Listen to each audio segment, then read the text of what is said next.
السلام علیکم۔ اچھا، رمضان کا مہینہ جیسے ہی آتا ہے نا، ایک بالکل الگ ہی ماحول بن جاتا ہے نا؟ لیکن ایک مسئلہ بھی ہوتا ہے۔ ایک طرف عبادت کرنے کی شدید خواہش ہوتی ہے اور دوسری طرف روز کی ذمہ داریاں۔ تو ان دونوں کے بیچ میں نا ایک عجیب سی کشمکش شروع ہو جاتی ہے۔ آج ہم اسی کشمکش کو سمجھنے کی کوشش کریں گے اور یہ دیکھیں گے کہ کیسے صرف ایک چھوٹی سی نیت ہمارے ہر کام کو عبادت بنا سکتی ہے۔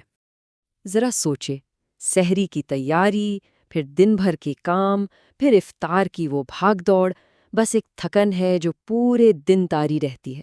اور اس جسمانی تھکاوٹ کے ساتھ ساتھ نا دل میں ایک فکر بھی بیٹھ جاتی ہے کہ بھائی اتنی محنت کر رہے ہیں، سب کچھ کر رہے ہیں، کہیں کہیں ہمارا رمضان ضائع تو نہیں ہو رہا؟ یہ سوال سچ پوچھیں تو بہت سے لوگوں کے دل میں آتا ہے۔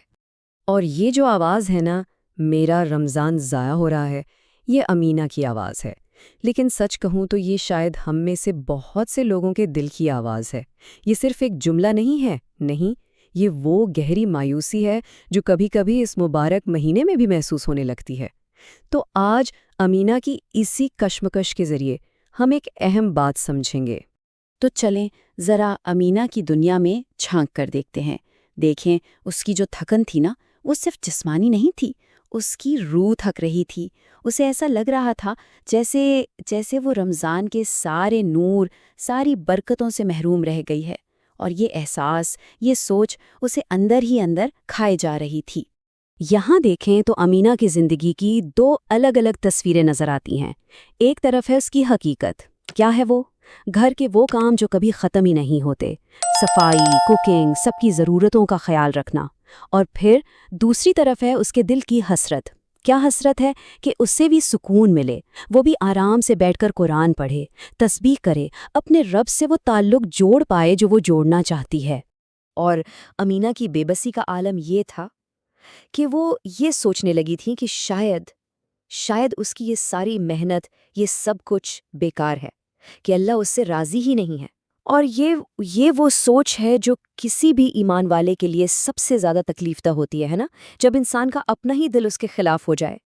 لیکن کہتے ہیں نا، جب امید کے سارے دروازے بند لگنے لگیں، تبھی اللہ کوئی نہ کوئی وسیلہ بنا ہی دیتا ہے۔ تو آمینہ کی زندگی میں بھی ایک وسیلہ آیا، اس کی دوست فاطمہ۔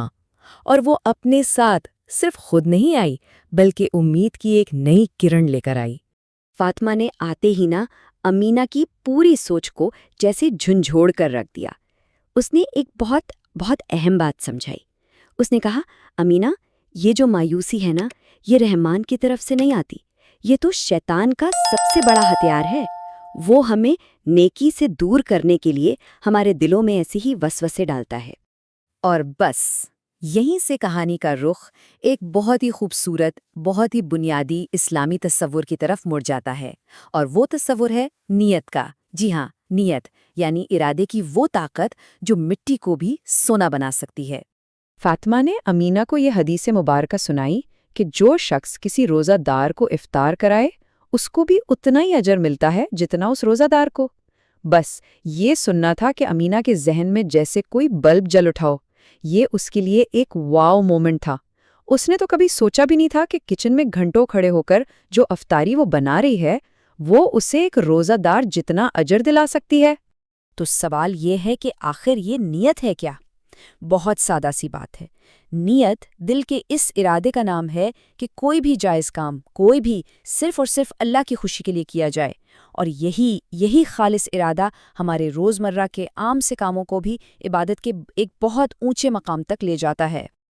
اور مزے کی بات یہ ہے کہ اسے اپنی زندگی میں لانا کوئی مشکل کام نہیں ہے، بہت آسان ہے۔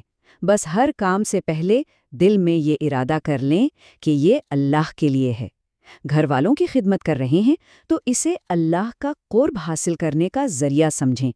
کام کرتے ہوئے زبان پر اللہ کا ذکر جاری رکھیں، سبحان اللہ، استغفر اللہ پڑھتے رہیں، یہاں تک کہ کسی جانور کو کچھ کھلا دینا بھی عبادت بن سکتا ہے، صرف نیت سے۔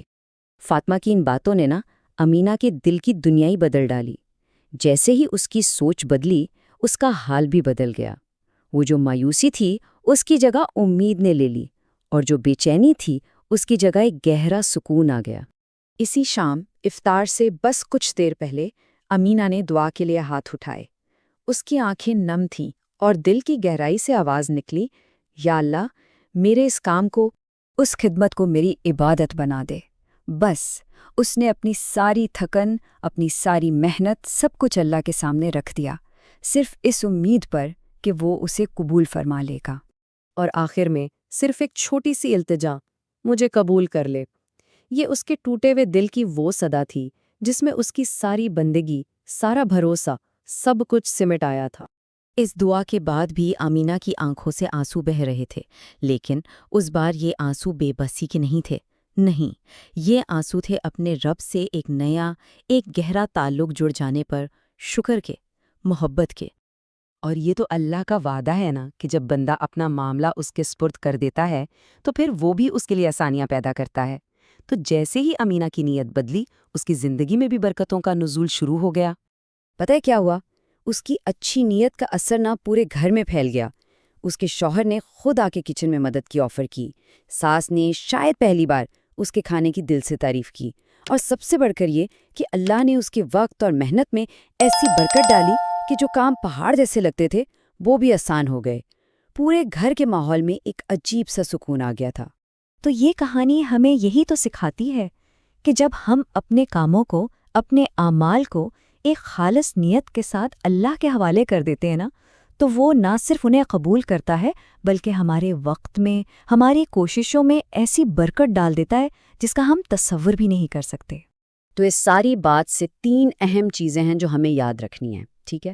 پہلی بات، ہر کام سے پہلے اپنی نیت کو صرف اللہ کے لیے خالص کر لیں۔ دوسری بات، چاہے کتنی بھی تھکن ہو، زبان کو اللہ کے ذکر سے تر رکھیں۔ اور تیسری، افطار سے پہلے کا جو قیمتی وقت ہوتا ہے نا دعا کا، اسے کبھی ضائع نہ کریں، اس میں اپنے لیے، اپنے کاموں کے لیے برکت مانگیں۔ اور آخر میں ایک سوال سب کے لیے چھوڑے جاتے ہیں، ذرا سوچیں، ہم سب اپنی روزمرہ کی زندگی میں، اپنی ذمہ داریوں میں وہ کون سی چھپی ہوئی عبادتیں تلاش کر سکتے ہیں جنہیں ہم صرف اپنی نیت سے قیمتی بنا سکتے ہیں؟ اس پہ ضرور سوچیے گا۔